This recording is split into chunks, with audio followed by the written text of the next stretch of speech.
ഏവർക്കും സ്നേഹമസൃണമായ സ്വാഗതം. ഈ വീഡിയോയിൽ ക്രിസ്ത്യാനികളുടെ ഇടയിൽ പൊതുവെ സ്ഥിതി ചെയ്യുന്ന ഒരു മനോഭാവം, ആ മനോഭാവത്തിൽ നിന്ന് ഉത്ഭവിക്കുന്ന ഒരു പ്രതികരണ ശൈലി, ഇതിൻ്റെ വസ്തുത എന്താണ് എന്ന് തുറന്ന മനസ്സോടെ അന്വേഷിക്കുക ആണ് ഉദ്ദേശിച്ചിരിക്കുന്നത്. തികച്ചും ലളിതവും വസ്തുതാപരവുമായ ഈ അന്വേഷണത്തിലേക്ക് ഒരിക്കൽ കൂടെ ഏവർക്കും സ്വാഗതം. കഴിഞ്ഞ ദിവസം ഏതാണ്ട് 1.5 ദിവസം കൊണ്ട് ഞാൻ 2 വീഡിയോകൾ ഓർത്തഡോക്സ് സഭയിൽ ഇപ്പോൾ സ്ഥിതി ചെയ്യുന്ന വളരെ ശ്രദ്ധേയവും പരിതാപകരവുമായ അവസ്ഥയെ സൂചിപ്പിച്ച് പങ്കിട്ടതിനോട് പല വിധത്തിലുള്ള പ്രതികരണങ്ങൾ ഇപ്പോൾ ലഭിച്ചുകൊണ്ടേയിരിക്കുകയാണ്. അത് ന്യായമാണ്. അതിൽ ഓർത്തഡോക്സ് സഭ എരിവുകാരായ ആളുകൾ ഏതാണ്ട് ഒരേ സ്വരത്തിൽ എന്നോട് പറയുന്നത്, ഞങ്ങളുടെ സഭയുടെ കാര്യത്തിൽ കൈകടത്താൻ താൻ ആരാണ്? തൻ്റെ കാര്യം നോക്കി ജീവിച്ചാൽ പോരായോ? ഞങ്ങളുടെ കാര്യം നോക്കാനുള്ള പ്രാപ്തി ഞങ്ങൾക്കുണ്ട്. അതുകൊണ്ട് ഈ വയസ്സുകാലത്ത് ഇങ്ങനെയുള്ള പരിപാടിക്ക് മുതിരരുത് എന്ന വിധത്തിലാണ് പൊതുവായി അത് അവരെഴുതിയിരിക്കുന്ന. അതുപോലെ അല്ല ഞാൻ ഇവിടെ ആവർത്തിക്കുന്ന കാലത്ത് മനഃപ്പാഠം പഠിക്കാനുള്ള കഴിവൊന്നും ഈ വയസ്സുകാലത്ത് എനിക്കില്ല എന്നതുകൊണ്ട് ഞാൻ ഓർമ്മയിൽ നിന്ന് ചില കാര്യങ്ങൾ പറയുകയാണ്. പക്ഷേ ഏതാണ്ട് അതിൻ്റെ അർത്ഥവും ആത്മാവും ഇത് തന്നെയാണ്, അതിൽ സംശയം. ഇതെന്തുകൊണ്ടാണ് മനുഷ്യരിങ്ങനെ ചിന്തിക്കുകയും പ്രതികരിക്കുകയും ചെയ്യുന്നത് എന്നതിനെപ്പറ്റി ഞാൻ കഴിഞ്ഞ കാലങ്ങളിൽ, പ്രത്യേകിച്ച് ഈ യൂട്യൂബ് സംഗമം ആരംഭിച്ചതിന് ശേഷം വളരെ കൂലങ്കഷമായി ചിന്തിച്ചിട്ടുണ്ട്. അങ്ങനെ ചിന്തിച്ചതിൽ നിന്ന് എനിക്ക് മനസ്സിലാക്കാൻ കഴിഞ്ഞ 2 ആശയങ്ങൾ, എൻ്റെ അഭിപ്രായത്തിൽ വളരെ ശ്രദ്ധേയമായ ആശയങ്ങൾ നിങ്ങളുമായി പങ്കിടുക മാത്രമാണ് ലക്ഷ്യം. ഞാൻ ആ ലക്ഷ്യത്തിലേക്ക് നേരെ പ്രവേശിച്ചു കൊള്ളട്ടെ. ഇവിടെ ഇങ്ങനെ ഒരു നിലപാടെടുക്കുന്ന വ്യക്തികൾ, എനിക്ക് അവരോടൊരു ചോദ്യം ചോദിക്കാം. നിങ്ങൾ ഞായറാഴ്ച പള്ളിയിൽ പോകുന്നവരാണ്? അപ്പോൾ അവർ പറയും, അതെ അതെ, ഞങ്ങൾ ഒരു ഞായറാഴ്ചയും മുടക്കുന്നവരല്ല. പണ്ടൊരു ഓർത്തഡോക്സുകാരൻ, ഞാൻ വേറൊരു രാജ്യത്ത് പര്യടനം നടത്തിക്കൊണ്ടിരുന്നപ്പോൾ അവിടെ പ്രസംഗം കഴിഞ്ഞ് എന്നെ വന്ന് കണ്ടിട്ട് പറഞ്ഞു, ഞാൻ ഞായറാഴ്ച രാവിലെ പള്ളിയിൽ പോകും. കാരണം ഞായറാഴ്ച രാവിലെ ആകുമ്പോൾ കാലിൻ്റെ ഉള്ളിൽ കാലിൻ്റെ എന്താ പറയുന്നത്, അടിയിൽ ഒരു വലിയ ചൊറിച്ചിൽ, പള്ളിപ്പോൻ എന്നെ ഓർമ്മിപ്പിക്കുക. അതുകൊണ്ട് ഞാൻ പള്ളിയിൽ പോയി കഴിഞ്ഞെങ്കിലേ ചൊറിച്ചിൽ മാറത്തുള്ളൂ എന്ന് അദ്ദേഹത്തിൻ്റെ ഭാഷയിൽ പറഞ്ഞപ്പോൾ എല്ലാവരും പള്ളിയിൽ പോകുന്നവർ. പള്ളിയിൽ പോകുമ്പോൾ നിങ്ങൾ വിശ്വാസ പ്രമാണം പറയാറില്ലേ? ആ വിശ്വാസ പ്രമാണത്തിൽ വളരെ വ്യക്തമായി പറയുന്നൊരു കാര്യമുണ്ടല്ലോ, ഞാൻ സാർവലൗകികമായ സഭയിൽ വിശ്വസിക്കുന്നു. ഞാൻ സാർവലൗകികമായ സഭയിൽ വിശ്വസിക്കുന്നു.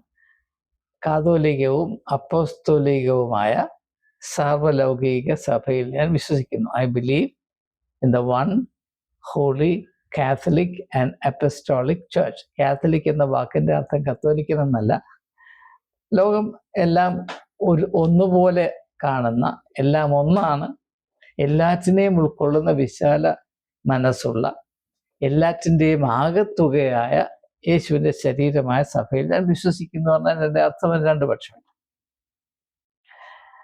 അത് നിങ്ങൾ ഞായറാഴ്ച പറഞ്ഞിട്ട് ഞങ്ങളുടെ സഭയിലെ കാര്യത്തിൽ താൻ എങ്ങനെയാണ്, എന്തിനാണ് ഇടപെടുന്നത് എന്ന് ചോദിക്കാൻ ഒക്കുക. നിങ്ങൾ അല്പം ഒന്ന് ആലോചിച്ച് നോക്കി. അപ്പസ്തോലികവും കാതോലികവുമായ സാർവലൗകിക സഭയിൽ ഞാൻ വിശ്വസിക്കുന്നു എന്ന് പറഞ്ഞാൽ അർത്ഥം എന്താണ്? അർത്ഥം നിങ്ങളെ ആരും ഇന്നുവരെ പറഞ്ഞ് പഠിപ്പിച്ചിട്ടില്ല. കാരണം സഭ ഇത് ചെയ്യാറില്ല. അവർക്ക് അതുകൊണ്ട് വലിയ ലാഭമൊന്നുമില്ല. അതുകൊണ്ട് അവരിത് പറയുകയുമില്ല. ഞാൻ ഒരു ചെറിയ വെളിപ്പെടുത്തൽ നടന്നു.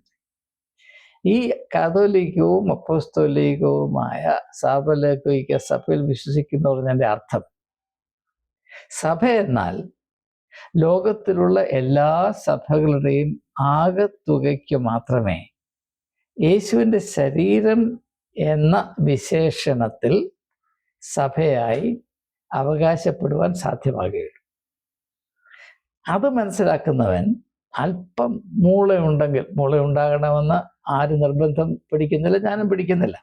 അല്പം ഒരു കടുക് മണിയോളം മൂളയുണ്ടെങ്കിൽ അവന് മനസ്സിലാകും നിന്റെ സഭയും എൻ്റെ സഭയും അവൻ്റെ സഭയും അപ്പുറത്തവൻ്റെ സഭയും എല്ലാം ഒന്ന് തന്നെയാണ്. ഇതിൻ്റെ ആകത്തുകയ്ക്ക് മാത്രമേ സഭ എന്ന പേര് വാക്ക് ഉപയോഗിക്കാവൂ. ബാക്കിയെല്ലാം സഭയല്ല, സഭാ ഭാഗങ്ങളാണ്. സഭാ വിഭാഗങ്ങൾ എന്നല്ല ഞാൻ പറഞ്ഞത്, സഭാ ഭാഗങ്ങളാണ്. ഇപ്പം നമ്മുടെ ശരീരത്തിൽ പല അവയവങ്ങളുണ്ട്, അതിൻ്റെ ആകത്തുകയാണ് ശരീരം എന്ന് പറഞ്ഞതുപോലെ ലോകത്തിലുള്ള കാക്കത്തുള്ളാരും സഭകളുടെ എല്ലാം ആകത്തുക മാത്രമാണ്. ലോകത്തിലുള്ള എല്ലാ സഭ ഭാഗങ്ങളുടെയും ആകത്തുകയ്ക്ക് മാത്രമേ സഭ എന്ന പേര് വാക്ക് ഉപയോഗിക്കാവൂ എന്നതാണ് ഈ വിശ്വാസ പ്രമാണം ഏറ്റു പറയുന്നവർ മനസ്സിലാക്കേണ്ട കാര്യം. ഈ സാർവലൗകികമായ സഭയിൽ വിശ്വസിക്കുന്നു എന്ന് പറയുകയും നിന്റെ സഭ എൻ്റെ സഭ, നീ നിന്റെ സഭ നോക്കിയാൽ മതി എൻ്റെ സഭ നോക്കരുതെന്ന് പറയുന്നത് ശുദ്ധ മണ്ടത്തരമാണ്, സഹിക്കാൻ വയ്യാത്ത പൊട്ടത്തരമാണ്. ഇത് മനസ്സിലാക്കാത്തത് എന്തുകൊണ്ടാണെന്ന് എനിക്ക് മനസ്സിലാകും. ഇനിയും ഇതിനോടനുബന്ധിച്ച് എനിക്ക് പറയാനുള്ളത്, നിങ്ങൾ നിങ്ങളുടെ സഭയിലെ കാര്യങ്ങളെന്ന് പറയും. സത്യസത്യമായി പറഞ്ഞാൽ ഈ അപ്രേം തിരുമേനി നടത്തിയ പ്രസ്താവന അത് എനിക്ക് ലഭിച്ചത് മാധ്യമത്തിൽ കൂടെയാണ്. അത് യൂട്യൂബിലിട്ടത് ഞാനല്ല, നിങ്ങളാണ്. ഓർത്തഡോക്സ് സഭയിലെ ആളുകൾ തന്നെയാണ്, യാതൊരു സംശയമില്ല. എന്ന് മാത്രവുമല്ല, അതിനെ ആസ്പദമാക്കി സുരോഹദോസ കൂടുന്നുവെന്നും സുരോഹദോസ് അദ്ദേഹത്തെ ക്രൂശീകരിക്കുമെന്നും മാധ്യമങ്ങളിൽ കൂടെയാണ് ഞാൻ അറിഞ്ഞത്. എല്ലാത്തിനും ഉപരിയായി ഈ പരിശുദ്ധ സുരോഹദോസ് കൂടി എൻ്റെ പരിശുദ്ധിയുടെ ഉച്ചകോടിയിൽ ചെന്ന് ഈ അപ്രേം തിരുമേനിയെ തൊഴിച്ചു ആക്കിയിരിക്കുന്നു എന്നും മുഖ്യധാരാ മാധ്യമത്തിൽ കൂടെയാണ് ഞാൻ അറിഞ്ഞത്. അപ്പം നിങ്ങൾ നിങ്ങളുടെ കാര്യങ്ങളെല്ലാം പൊതുരംഗത്തുകൊണ്ട് അവതരിപ്പിക്കുകയും, എന്നാൽ അങ്ങനെ ഞങ്ങൾ അവതരിപ്പിക്കുന്ന കാര്യത്തെ പറ്റി പറയാൻ ആർക്കും അവകാശമല്ല എന്ന് പറയണമെങ്കിൽ അതിൻ്റെ പേര് മുഴുഭ്രാന്തെന്നാണ്. അരക്കിറക്കല്ല, ഇത് മുഴുഭ്രാന്താണ്. നിങ്ങൾ ഏതെങ്കിലും കാര്യം പൊതുരംഗത്ത് അവതരിപ്പിച്ചാൽ, നിങ്ങളായിക്കോട്ടെ, ആരായിക്കൊള്ളട്ടെ, ഞാനായിക്കൊള്ളട്ടെ, മറ്റേത് മതത്തിലുള്ളവരായിക്കൊള്ളട്ടെ, ഏവരും തിരിച്ചറിയേണ്ട കാര്യം, നമ്മെ സംബന്ധിക്കുന്ന ഏതെങ്കിലും കാര്യം പൊതു രംഗത്ത് അവതരിപ്പിച്ചു കഴിഞ്ഞാൽ അത് നമ്മുടെ സ്വകാര്യ സ്വത്തായി പിന്നെ നിലനിൽക്കുകയില്ല, അത് പൊതു സ്വത്തായി കഴിയും. അതിനെപ്പറ്റി ഏതഭിപ്രായം പറയാൻ ആർക്കും അവകാശമുണ്ട്. ക്രിസ്ത്യാനിക്ക് മാത്രമല്ല, അക്രൈസ്തവനുമുണ്ട്, നിരീശ്വരവാദിക്കുമുണ്ട്, യുക്തിവാദിക്കുമുണ്ട്, തീവ്രവാദിക്കുമുണ്ട്. അത് നാം പൊതുവായി അംഗീകരിക്കേണ്ട ഒരു മർമ്മമാണ്. അല്ല, നമ്മുടെ കാര്യത്തെപ്പറ്റി മറ്റാർക്കും അഭിപ്രായം പറയരുത്, അത്ര താല്പര്യമുണ്ടെങ്കിൽ ഇത് മറയ്ക്കുള്ളിൽ ചെയ്യണം. ഇത് മാധ്യമത്തിൻ്റെ ശ്രദ്ധയിൽപ്പെടുകയും വേണം. തങ്ങളുടെ മെടുക്ക് കേരളത്തിൻ്റെ ജനങ്ങളുടെ മുമ്പിൽ അരങ്ങേറുകയും വേണം. എന്നാൽ ആരും തുറന്ന് നമാ ശിവ എന്നൊരക്ഷരം പറയരുത്, എല്ലാവരും മിണ്ടാതിരിക്കണം എന്ന് പറയണമെങ്കിൽ എൻ്റെ സഹോദര, ഇത് ഒന്നാന്തരം വട്ടാണ്. ഉളമ്പാറ പോയാലും രക്ഷയില്ല, ഇത് വട്ട് തന്നെയാണ്. ദയവായി മനസ്സിലായി. ഇത് അല്പം ആത്മാഭിമാനം ഉള്ളവൻ, അല്പം പകതിരിവുള്ളവൻ ഒരിക്കലും എടുക്കാവുന്ന നിലപാടല്ല. ദയവായി ഇങ്ങനെയുള്ള പൊട്ടത്തരം ഇന്ന് അവസാനിപ്പിക്കണം. ഇനി മൂന്നാമതായിട്ട്, ഇത് രണ്ടാമതായിട്ടാണ്, ആദ്യത്തേതിൻ്റെ രണ്ട് വശങ്ങൾ ഞാൻ പറഞ്ഞു. ഇനി രണ്ടാമത്തെ കാര്യം പറയാനുള്ളത്, അതുകൂടെ പറഞ്ഞിട്ട് നിർത്താൻ പോകുക. നമ്മൾ എങ്ങനെയാണ് പഠിക്കുന്നത്? നമ്മുടെ അനുഭവങ്ങൾ കൊണ്ട് നാം പഠിക്കുന്നു. എന്നാൽ അതിനേക്കാളൊക്കെ ഉപരിയായി നാം മറ്റുള്ളവരുടെ അനുഭവത്തിൽ നിന്ന് പഠിക്കുന്നുണ്ട്. സ്വന്തം അനുഭവത്തിൽ കൂടെ മാത്രമേ ഞാൻ പഠിക്കുകയുള്ളൂ എന്ന് പറയുന്നത് തികച്ചും യാഥാർത്ഥ്യത്തിന് നിരക്കുന്നതല്ല.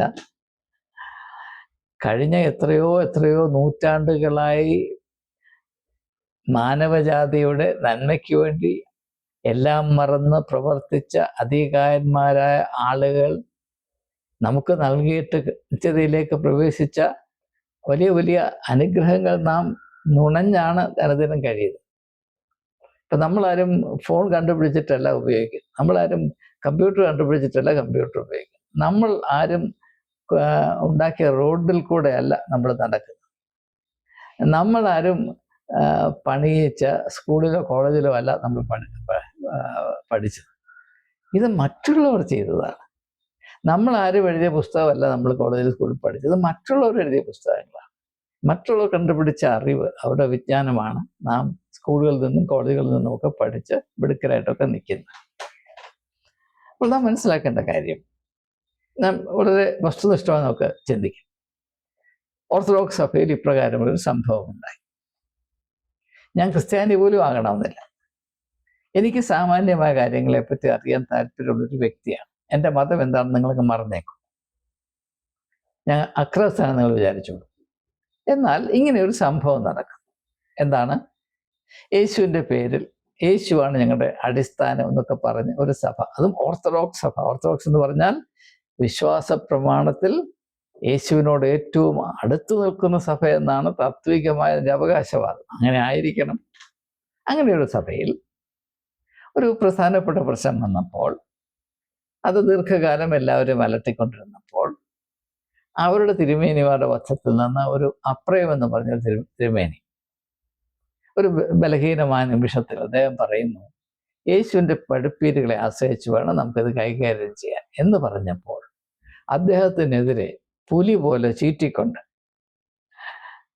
പരിശുദ്ധ ബാബ തൊട്ട് ബാക്കിയുള്ള ആളുകൾ ക്ഷുരകദോസ് ചേർന്ന് അദ്ദേഹത്തെ ഉന്മൂലനാശം ചെയ്യാൻ ശ്രമിക്കുന്നു. ഇതെല്ലാം പൊതുവായി എല്ലാവരുടെയും മുമ്പിൽ അരങ്ങേറുന്ന നാടകമാണ്. അപ്പോൾ ന്യായമായി യാഥാർത്ഥ്യബോധം വളർത്തിയെടുക്കുവാൻ താല്പര്യമുള്ളൊരു വ്യക്തി എന്ന നിലയിൽ ഞാൻ അതിനെ ശ്രദ്ധിക്കും. ഇതെങ്ങനെ പര്യവസാനിക്കുമെന്ന് എനിക്ക് മനസ്സിലാകണം. ഈ സംഭവത്തെ മുന്നോട്ട് നയിക്കുന്ന മർമ്മങ്ങൾ എന്താണ് എന്ന് ഇതിൻ്റെ അടിസ്ഥാനത്തിലും എൻ്റെ ചരിത്രബോധത്തിലും മനസ്സിലാക്കുവാൻ എനിക്ക് താല്പര്യമുണ്ട്. പിന്നെ എനിക്കിതിനകത്തെ ആശയങ്ങൾ, അതായത് ദാർശനികമായ ആശയങ്ങൾ എന്തെങ്കിലും ഉണ്ടോ, ഇത് സഭ എന്ന പ്രതിഭാസത്തെ, അതിൻ്റെ സ്വഭാവത്തെ വെളിപ്പെടുത്തുന്ന എന്തെങ്കിലും വശങ്ങൾ ഇതിലുണ്ടോ, പുരോഹിതവർഗം എപ്രകാരമാണ് ഒരു സാഹചര്യത്തെ കൈകാര്യം ചെയ്യുന്നത്, യേശുവിൻ്റെ പഠിപ്പീരുകളോട് ഒരു സഭയ്ക്കുള്ള വിധേയത്വം എന്താണ്, പ്രത്യേകിച്ച് അത് ജനങ്ങളുടെ വഴികാട്ടികൾ എന്ന് സ്വയം അവകാശപ്പെടുന്ന നടിക്കുന്ന പുരോഹിതവർഗം യേശുവിൻ്റെ ആദർശങ്ങളെ ഏത് തോതിൽ കൈക്കൊള്ളും, അല്ലെങ്കിൽ ഏത് പുച്ഛത്തിൽ തള്ളിക്കളയും. അങ്ങനെ പുച്ഛത്തിൽ തള്ളിക്കളഞ്ഞാൽ അതിൽ പ്രവർത്തിക്കുന്ന മർമ്മം എന്താണ്? ആ മർമ്മം മനസ്സിലാക്കുന്നതിൽ കൂടെ സംഘടിതമായ മതത്തിൻ്റെ സ്വഭാവത്തെ എപ്രകാരം മനസ്സിലാക്കാൻ എനിക്ക് സാധിക്കും. ഇങ്ങനെ സമകാലീന സംഭവങ്ങളെപ്പറ്റി അന്വേഷണ ബുദ്ധിയോടെ ചിന്തിക്കുവാനും അത് നമ്മെ വിളിച്ചറിയിക്കുന്ന സത്യങ്ങൾ, യാഥാർത്ഥ്യങ്ങൾ മനസ്സിലാക്കുവാനുമുള്ള ഒരു മൗലിക മനുഷ്യ അവകാശം എനിക്കുണ്ട്. അത് ഇന്ത്യൻ ഭരണഘടന നൽകുന്ന അവകാശമാണ്, ദ റൈറ്റ് ടു തിങ്ക്. അതിനെനിക്ക് ഒരു ഓർത്തഡോക്സുകാരൻ്റെയോ ഒരു കത്തോലിക്കൻ്റെയോ ഒരു CSIക്കാരൻ്റെയോ അനുവാദം ആവശ്യമില്ല. പൊതുരംഗത്ത് വരുന്ന ഏത് സംഭവത്തെ പറ്റിയും എൻ്റെ അറിവിൻ്റെ പശ്ചാത്തലത്തിൽ, എൻ്റെ ചരിത്രബോധത്തിൻ്റെ വെളിച്ചത്തിൽ, വേദപുസ്തകത്തോടുള്ള എൻ്റെ പരിചയത്തോടുള്ള അച്ചടക്കത്തിൽ അതിൻ്റെ പ്രവർത്തന മർമ്മങ്ങളെയും അത് വിളിച്ചറിയിക്കുന്ന യാഥാർത്ഥ്യങ്ങളെയും തിരിച്ചറിയുവാനും, അങ്ങനെ തിരിച്ചറിയുന്ന കാര്യങ്ങൾ ഞാൻ സ്നേഹിക്കുന്ന എൻ്റെ സഹോദരീ സഹോദരങ്ങളോട് പങ്കിടുവാനുമുള്ള മൗലിക മനുഷ്യാവകാശം ഞാൻ കത്തോലിക്ക സഭയിൽ നിന്നോ ഓർത്തഡോക്സ് സഭയിൽ നിന്നോ യാക്കോബ സഭയിൽ നിന്നോ മാർത്തോമ സഭയിൽ നിന്നോ CSI സഭയിൽ നിന്നോ പ്രാപിക്കേണ്ട യാതൊരു ആവശ്യവുമില്ല. അത് എനിക്ക് ഭരണഘടന നൽകുന്നതാണ്. അത് ഞാൻ പ്രയോജനപ്പെടുത്തുമെന്ന് പറയാൻ ഒരുത്തനും അവകാശമില്ല. അങ്ങനെ പറയുന്നവൻ അവൻ്റെ മുഖത്ത് തുപ്പും, അവൻ പൊട്ടനാണ് എന്ന് സമൂഹം കണ്ടെത്തും. ഇങ്ങനെയുള്ള പുലഭ്യം പൊതുരംഗത്ത് നിങ്ങൾ ദയവായി വിളമ്പരുത്. ഞാൻ ഇത് അങ്ങ് അവഗണിച്ച് വെച്ചതാണ്. കഴിഞ്ഞ എത്രയോ തവണ ഇത് പറയണമെന്ന് എൻ്റെ മനസ്സെന്നെ നിർബന്ധിച്ചിട്ടും പോട്ടെ വല്ല വിധേനയും സാമാന്യ ബുദ്ധി ഈ മൊണ്ണകളുടെ ഉള്ളിൽ ജനിക്കും എന്ന പ്രത്യാശയിൽ ഞാൻ മിണ്ടായിരുന്നതാണ്. പക്ഷേ ദിവസങ്ങൾ കഴിയുന്തോറും ഈ മൊണ്ണത്തരത്തിൻ്റെ ഡെൻസിറ്റി കൂടി വരുന്നതല്ലാതെ അല്പം പോലും കുറവില്ല എന്നതുകൊണ്ട് അത് അർഹിക്കുന്ന ഗാംഭീര്യത്തിൽ വേണ്ട മൂർച്ചയിൽ തന്നെ അതിലടങ്ങിയിരിക്കുന്ന പ്രമാണങ്ങൾ ജനങ്ങളെ മനസ്സിലാക്കുവാൻ എനിക്കൊരു കടമയുണ്ട്. ഞാൻ അധ്യാപകൻ കൂടെ ആയിരുന്നു. ഏതാണ്ട് 35-40 വർഷം പുരോഗത വൃത്തിയും നടത്തിയിട്ടുണ്ട്. അത് ഉപജീവനത്തിന് വേണ്ടിയല്ല. ഞാൻ സെൻട്രൽ ഗവൺമെൻറ്റിൻ്റെ ശമ്പളത്തിലാണ് ആഹാരം കഴിച്ചിട്ടുള്ളത്. ഇതെൻ്റെ വയറ്റപ്പഴപ്പായിരുന്നില്ല. എങ്കിലും വളരെ ആവേശത്തോടും വളരെ അധികം താല്പര്യത്തോടും ഈ മേഖലയിൽ ഞാൻ വളരെ അധ്വാനിച്ച വ്യക്തിയാണ്. പക്ഷേ എല്ലാ സഭകളുടെയും ഇന്നത്തെ അവസ്ഥ കണ്ട് ഇനി സഹിക്കാൻ വയ്യാത്തത് കൊണ്ട് ഇപ്പോൾ അപ്രതിമേനിക്ക് പ്രാപിക്കാൻ കഴിഞ്ഞ പോലെ ഒരു വിടുതൽ, കള്ളന്മാരുടെ ഗുഹയിൽ നിന്ന് അദ്ദേഹം വിടുതൽ പ്രാപിച്ചു എന്ന് ഇന്നലെ ഞാൻ ഏവരുമായി പങ്കിട്ട വീഡിയോയിൽ പറഞ്ഞത് ഞാൻ അക്ഷരാർത്ഥത്തിൽ പറഞ്ഞതാണ്. ഇതൊരു വലിയ വിടുതൽ തന്നെയാണ്, അപ്രകാരം തന്നെയാണ് എന്ന അപ്രയം തിരുമേനി സ്വന്തം അനുഭവത്തിൽ കൂടെ മനസ്സിലാക്കട്ടെ എന്നല്ല ഞാൻ എന്ത് പറയാം. പക്ഷേ ഈ വീഡിയോ സംബന്ധിച്ചിടത്തോളം എൻ്റെ മനസ്സ്, എൻ്റെ ഹൃദയം പൊടിയുന്നത് ഈ സഭയിൽപ്പെട്ടിരിക്കുന്ന ആളുകളുടെ അവസ്ഥയെ പറ്റിയാണ്. അവർക്ക് എട്ടും പൊട്ടും അറിയില്ല എന്ന് അവർ പൊതുരംഗത്ത് വന്ന് വളരെ അഭിമാനത്തോടുകൂടി വെളിപ്പെടുത്തുകയാണ്. ഇതെന്നെ അത്ഭുതപ്പെടുത്തുന്ന എന്ന് മാത്രമല്ല വളരെയധികം സങ്കടപ്പെടുത്തുന്നൊരവസ്ഥയാണ്. ഇത് പീറത്തരമാണ്, അസഹനീയമായ പീറത്തരമാണ്. ദയവായി ഇങ്ങനെ പറയരുത്. നിങ്ങൾക്ക് ഒരു കടുകുമണിയോടും സ്വാഭിമാനമുണ്ടെങ്കിൽ നിങ്ങളെ തന്നെ ഇങ്ങനെ പൊതുരംഗത്ത് വന്ന് അപമാനിക്കരുത്. അതുകൊണ്ട് ഞാൻ വീണ്ടും നിങ്ങളോട് പറയുന്നു, പൊതുരംഗത്ത് അവതരിപ്പിക്കപ്പെടുന്ന എല്ലാ വിഷയത്തെ പറ്റിയും, പ്രത്യേകിച്ച് ഞാൻ ഉൾപ്പെട്ടിരിക്കുന്ന ക്രിസ്തു വിശ്വാസ സമൂഹത്തെ ബാധിക്കുന്ന എല്ലാ വിഷയത്തെ പറ്റിയും സധൈര്യം, ആരെയും കൂട്ടാക്കാതെ, ദൈവം എനിക്ക് നൽകിയ ചിന്താശക്തിയും അഭിപ്രായ സ്വാതന്ത്ര്യവും ഭരണഘടന എനിക്ക് ഉറപ്പുവരുത്തുന്ന മൗലിക അവകാശങ്ങളും അതിൻ്റെ പൂർണ്ണതോതിൽ പ്രയോഗിച്ച് ജനങ്ങൾ യാഥാർത്ഥ്യബോധം വളർത്തിയെടുക്കുന്നത് അവരുടെ നന്മ സുനിശ്ചിതമാക്കുന്നതിന് അനിവാര്യമാണ് എന്നതുകൊണ്ട് മാത്രം ഇങ്ങനെയുള്ള കാര്യങ്ങളെപ്പറ്റി ഒരുപക്ഷെ മറ്റ് അധികം ആളുകളും പറയുവാൻ കൂട്ടാക്കാത്ത കാര്യങ്ങൾ, വെളിപ്പെടുത്തുവാൻ ശ്രമിക്കാത്ത കാര്യങ്ങൾ വെളിപ്പെടുത്തുവാൻ എൻ്റെ ചുമതല ബോധം എന്നെ നിർബന്ധിച്ചു കൊണ്ടേയിരിക്കുന്നിടത്തോളം കാലം ആരെന്ത് പറഞ്ഞാലും ഈ ദൗത്യം ഞാൻ നിർവഹിച്ചുകൊണ്ടേയിരിക്കും എന്ന് ഒരിക്കൽ കൂടെ എനിക്ക് കഴിയുന്ന ശക്തമായ ഭാഷയുടെ ഏറ്റവും പാരമ്യത്തിൽ ഏവരെയും, പ്രത്യേകിച്ച് ഈ പൊട്ടത്തിലും വിളമ്പിക്കൊണ്ടേയിരിക്കുന്ന അതിനകത്ത് സഹോദരിമാരിലെ സഹോദരന്മാരാണ്. സഹോദരിമാർക്ക് കുറച്ചുകൂടെ വിവേകവും ജ്ഞാനവും നാണവും അഭിമാനവും ഒക്കെ ഉണ്ട്. അതുകൊണ്ട് ഈ സഹോദരന്മാർക്ക് അല്പം സാമാന്യ ബുദ്ധി നൽകണമേ ദൈവമേ എന്ന് ആത്മാർത്ഥമായി പ്രാർത്ഥിച്ചുകൊണ്ട് വാക്കുകൾ ഉപസംഹരിക്കുന്നു. ഏവർക്കും എൻ്റെ വിനീതമായ കൂപ്പുകൈ.